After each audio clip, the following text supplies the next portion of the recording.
எல்லோருக்கும் வணக்கம். Welcome to Shanthi's kitchen. Shanthi's kitchen YouTube channel மூலமாக உங்களை மறுபடியும் சந்திக்கிறதுல ரொம்ப மகிழ்ச்சிங்க. என்னுடைய சேனலை நீங்கள் ஃபஸ்ட் டைம் பார்க்குறவங்களா இருந்தால் சப்ஸ்கிரைப் பண்ணிவிட்டு பாருங்கள். இன்றைக்கி உங்களுக்கு என்ன ரெசிபி செய்து காட்ட போகிறேன்னா, தக்காளி தொக்கு தாங்க செய்து காட்ட போகிறேன். என்னடா இது தக்காளி 30 ரூபா 40 ரூபா விற்கும்போது இவங்க தொக்கு செய்து காட்டுறாங்களா அப்படின்னு நினைக்காதீங்க.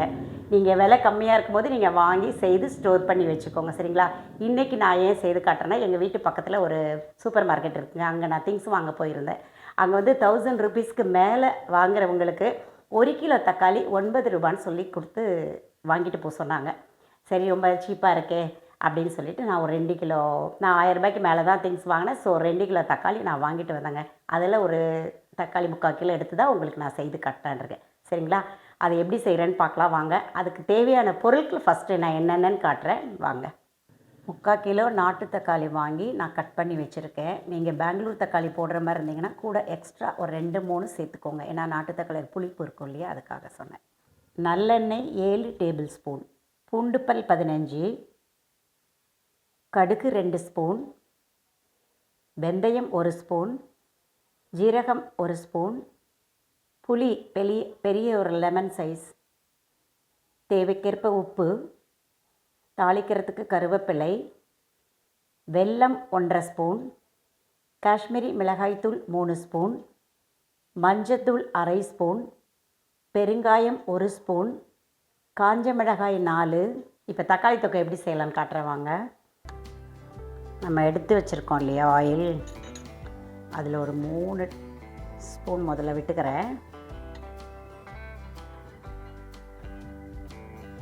சரி, கூட ஒரு ஸ்பூன் விட்டுக்கிறேன்.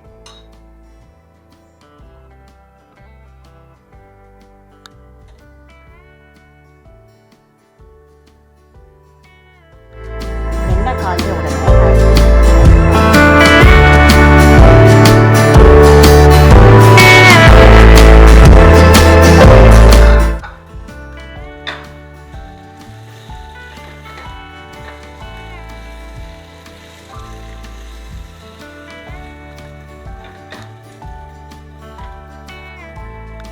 இதுக்கு லைட்டாக கொஞ்சம் உப்பு போட்டுக்கலாம். அப்புறமா திருப்பி தேவையான அளவு போடணும். இப்போ கொஞ்சமாக சீக்கிரம் வதங்கும் இல்லையா, அதுக்காக தான். இந்த தக்காளி தொக்கை பொறுத்த வரைக்கும் ஒருத்தரும் ஒரு மெத்தடில் செய்வீங்க. இந்த மெத்தட் ஒரு வாட்டிக்கு செய்து பாருங்கள். உங்களுக்கு பிடிச்சிருந்தா கமெண்ட் பண்ணுங்கள். இப்போது நான் தக்காளி தூக்கி பக்கத்து பர்னரில் வச்சுட்டேன். அது பாட்டுக்கு வெந்துட்டு இருக்கட்டும். அதுக்கு அந்த கேப்பில் நம்ம ஒரு சின்ன ஒரு பொடி ஒன்று பண்ணிடலாம். வறுத்து 1 ஸ்பூன் கடுகு,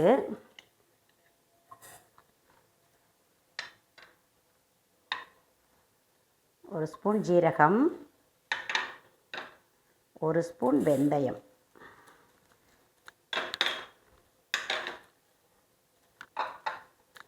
மூணையும் நம்ம நல்லா கொஞ்சம் வறுத்துக்கலாம். தீ கம்மியாக தான் வச்சுருக்கேன், சிம்மில் தான் வச்சுருக்கேன். ஏன்னா நம்ம ஃபுல்லாக வச்சோன்னா வெந்தயம்லாம் கருகிடும். கருகிச்சுன்னா கசப்பு தன்மை வந்துடும் இல்லையா, அதுக்காக சிம்மில் வச்சு தான் நான் வறுத்துட்ருக்கேன். நம்ம பொடி போட்டு தான் செய்ய போகிறோம். இருந்தாலும் இந்த மாதிரி ஃப்ரெஷ்ஷாக கொஞ்சம் வறுத்து திரித்து இந்த பொடியை போட்டால் இன்னும் கொஞ்சம் கூடுதலாக நம்மளுக்கு மனம் கிடைக்கும், சுவையும் கிடைக்கும், சரிங்களா? அதுக்காக தான் இப்படி ஒன்று பண்ணுறேன்.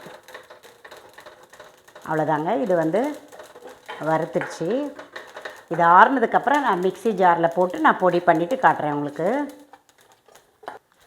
இப்போ இந்த பர்னரில் தூக்கி தக்காளி வச்சிடலாம்.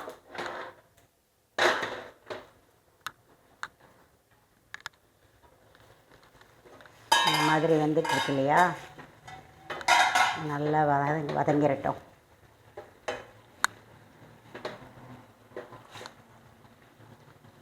பாதி வதங்கிடுச்சுங்க. இந்த ஸ்டேஜில் நான் என்ன பண்ண போகிறேன், புளி எடுத்து வச்சுருந்தேன் இல்லையா, அதை போட போகிறேன். இந்த புளி தாங்க, ஒரு பெரிய லெமன் சைஸில் உள்ள புளி தான் எடுத்து வச்சுருந்தேன். அதை தான் இப்போ இதில் போட்டு அதையும் சேர்த்து நான் வதக்க போகிறேன். ஏன்னா தக்காளி பாதி வதங்கிடுச்சு, பாதி தான் வதங்கணும். ஸோ நம்ம புளியும் சேர்த்து இந்த டைமில் போட்டு வதக்கிடலாம். கொஞ்சம் நேரம் மூடி வைக்கலாம். இந்த கேப்பில் நான் வந்து இந்த பொடி வறுத்து வச்சேன் இல்லையா, அதை நான் மிக்சியில் திரிச்சிடுறேன். பாருங்கள், நான் வறுத்ததை வந்து திரிச்சிட்டேன். அதாவது கடுகு, வெந்தயம், ஜீரகம் 3ஐயும் வறுத்து திரித்து பொடி பண்ணிட்டேன். இப்போது இது எந்த ஸ்டேஜில் இருக்குதுன்னு பார்க்கலாம்.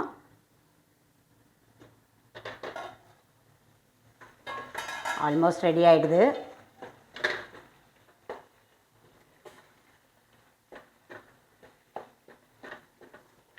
அவ்வளோதாங்க. நான் இப்போ கேஸ் ஆஃப் பண்ண போகிறேன்.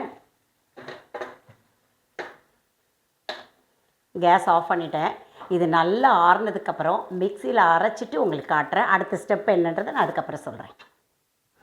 ஓகே, இப்போ எப்படி செய்யலான்னு பார்க்கலாம். மறுபடியும் அடுத்த ஸ்டெப் என்னன்னு பார்ப்போம். இப்போது பேலன்ஸ் இருக்கிற நல்லெண்ணெயை நான் ஊற்ற போகிறேன். எவ்வளோக்கு எவ்வளோ நம்ம ஆயில் சேர்க்குறோமோ இந்த மாதிரி தொக்கெல்லாம் அப்போ தான் நம்ம ஸ்டோர் பண்ணி வைக்கும்போது நம்மளுக்கு கெட்டு போகாமல் இருக்கும். அதே மாதிரி நம்ம அரைச்ச தக்காளியில் தண்ணிலாம் விட்டு அரைக்கக்கூடாது. நம்ம எப்படி வதக்கணுமோ அந்த தக்காளியோட தண்ணியிலே நம்ம அரைச்சி வச்சிடணும். நம்ம தண்ணிலாம் ஊற்றினாலும் அதுவும் கெட்டு போகிறதுக்கு வாய்ப்பு இருக்குது. ஸோ நம்ம அப்படியே அரைச்சி நம்ம எண்ணெயில் நல்லா ஸ்டோர் பண்ணி வச்சுக்கலாம் செஞ்சு.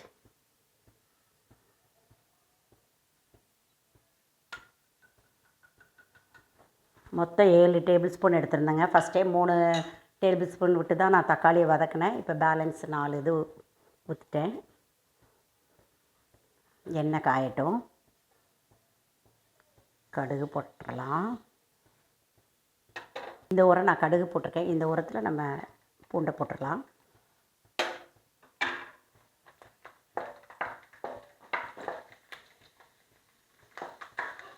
ரெண்டும் சேர்ந்து வதக்கிடலாம். காஞ்ச மிளகாய் போட்டுடலாம்.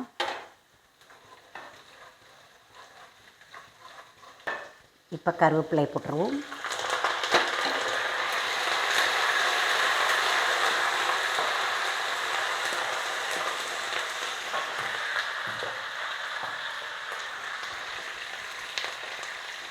இப்போ தக்காளி ஆறினோடனே அரைச்சி வச்சுருந்தேன் இல்லையா, அதிலே இந்த நம்ம காஷ்மீரி மிளகாத்தூளையும் போட்டு அரைச்சிடலாம். அப்புறம் மஞ்சத்தூள் ரெண்டையும் ஒன்றா போட்டு அரைச்சிட்டு நான் உங்களுக்கு காட்டுறேன். கடுகு, கருவேப்பிலை, காஞ்ச மிளகாய், பூண்டு எல்லாமே வதங்கிடுச்சு. இப்போ நம்ம அரைச்சி வச்சுருக்க இந்த தக்காளி விழுதை போட்டுடலாம். அதில் இதை கொஞ்சம் கூட்டிக்கலாம். தண்ணி சேர்க்க வேண்டாங்க. தண்ணி சேர்த்திங்கன்னா கெட்டு போயிடும். ஸோ நம்ம இதில் உள்ள அரைச்சி அப்படியே விழுதை போட்டுடலாம். இது ஆல்ரெடி நம்ம தக்காளி எல்லாமே நம்ம வதக்கிட்டோம் இல்லையா. இப்போ வந்து அந்த மிளகாத்தூளும் மஞ்சத்தூளோட பச்சை ஸ்மெல் போகிற வரைக்கும் நான் லைட்டாக வதக்கினா போகிறோம். அடுத்தது நம்ம இந்த பொடியை போட்டுடலாம். கடுகு, வெந்தயம், ஜீரகம் திரிச்சு வச்சுருந்தோம் இல்லையா, அந்த பவுடரையும் போட்டுடலாம். இப்போது இதுக்கு தேவையான உப்பு போட்டுடலாம். ஃபஸ்ட்டு நம்ம வதக்கிறதுக்கு தானே போட்டோம். இப்போ மெயினான உப்பு போட்டுடலாம். அதுக்கு நல்லா வதங்கிடுதுங்க. கிட்டத்தட்ட முடிகிற ஸ்டேஜ் வந்துடுது.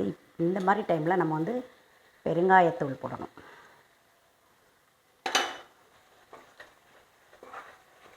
நீங்கள் தக்காளி விலைலாம் கம்மியாக விற்கும் பார்த்துருக்கீங்கள, அந்த மாதிரி டைமில் நீங்கள் 2 கிலோ 3 கிலோ வாங்கி இந்த மாதிரி செஞ்சு பாட்டிலில் போட்டு வச்சிட்டிங்கன்னா இட்லி, தோசை, சப்பாத்தி, ரைஸ் எல்லாத்துக்குமே நம்ம சாப்பிட்டுக்கலாம். கொஞ்ச நேரம் நான் மூடி வைக்கிறேன். தீயை கொஞ்சம் குறைச்சிக்கிறேன். ஏன்னா தெரிக்கிற மாதிரி இருக்கும். ஸோ அதனால் கொஞ்சம் நேரம் ஒரு 5 மினிட்ஸ் இருந்தால் போதும். 5 மினிட்ஸ் ஆயிடுச்சுங்க. பாருங்கள் எப்படி எண்ணெய் பிரிஞ்சு வந்திருக்குன்னு. நான் தீயை ரொம்ப சிம்மில் தான் வச்சுருக்கேன். ஃபுல் தீலாம் வைக்கல. இந்த ஸ்டேஜில் நம்ம இப்போ என்ன போட போகிறோன்னா, எடுத்து வச்சுருந்தேன் இல்லையா வெல்லம், அதை போட போகிறேன். இது போடுறதுனால என்னென்னா கூடுதல் சுவை கொடுக்கும் நம்மளுக்கு. அதுக்காக தான் இது. இந்த வெல்லம் நல்லா கரைஞ்சதுக்கப்புறமா நம்ம ஆஃப் பண்ணிட வேண்டியது தான். இந்த மெத்தடில் செஞ்சு பாருங்கள். செஞ்சு பார்த்துட்டு எப்படி வந்ததுக்கு, எப்படி டேஸ்ட் இருக்குன்னு உங்கள் கமெண்ட் பாக்ஸில் சொல்லுங்கள். இந்த வெல்லம் கரையிற வரைக்கும் கொஞ்சம் மூடி வைக்கலாம். ஒரு 2 நிமிஷம். ரெடி ஆக்ஷன் பார்க்கலாம். எப்படி எண்ணெய் தெரிஞ்சு வந்திருக்கு பாருங்கள். இதுதான் கரெக்டான ரெடி ஆயிடுச்சுன்னு அர்த்தம். இதெல்லாம் வீட்டிலே ஈஸியாக நம்ம வீட்டில் இருக்கிற திங்ஸை வச்சு உங்களுக்கு நான் செய்து காமிச்சிட்டலாங்க. அந்த மாதிரியே செய்து நம்ம ஸ்டோர் பண்ணி வச்சுக்கலாம். இதெல்லாம் நம்ம கடைகளில் வாங்கணும்னு வைங்களேன், அதில் கெட்டு போகாமல் இருக்கிறதுக்கு எதையாவது ஒன்று கண்டிப்பாக சேர்த்து வச்சுருப்பாங்க. அதுக்கு நம்ம வீட்டிலே இந்த மாதிரி ஆர்கானிக்காக செஞ்சு நம்மளுக்கு குழந்தைங்களுக்கு வீட்டில் உள்ளவங்க எல்லாருக்குமே கொடுத்துடலாம். எண்ணெய் ஒன்று இதில் கொஞ்சம் நல்லெண்ணெய் எக்ஸ்ட்ரா ஊற்றுனீங்கன்னா நம்மளுக்கு ஸ்டோர் பண்ணி வைக்கிறதுக்கு நல்லாயிருக்கும். அப்போ தான் கெட்டு போகாமல் இருக்கும். சரியா? பார்க்கவே பாருங்கள் எப்படி லேகிய மாதிரி இருக்குது. அவ்வளோதாங்க. கேஸ் ஆஃப் பண்ணுறேன். முடிஞ்சிடுச்சு. அவ்வளோதாங்க, ரெடி ஆகிடுச்சி. இப்போ நான் இதில் வந்து குட்டி குட்டி பூண்டு பல் போட்டிருந்தேன் இல்லையா, நீங்கள் பெரிய பல்லாக இருந்தால் 10 போடுங்க போதும். பெரிய பல்லாக இருந்தால் முழுசாக போடாதீங்க. குழந்தைங்க சாப்பிடும்போது அப்படி தூக்கி ஒதுக்கி வச்சுடுவாங்க. நீங்கள் குட்டியாக கட் பண்ணியே போட்டுருங்க, தப்பு கிடையாது. நான் என்னுடைய பூண்டு பல் கொஞ்சம் குட்டியாக இருந்ததுனால நான் முழுசாக போட்டுட்டேன். சரிங்களா?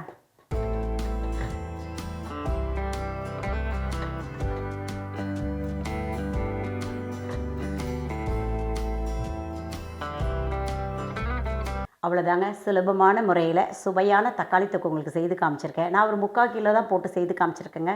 உங்களுக்கு எவ்வளோ தேவையோ அந்த அளவுக்கு நீங்கள் செய்துக்கோங்க. உங்களுக்கு ஏற்ற மாதிரி காரம், புளிப்பு எல்லாம் சேர்த்துக்கோங்க.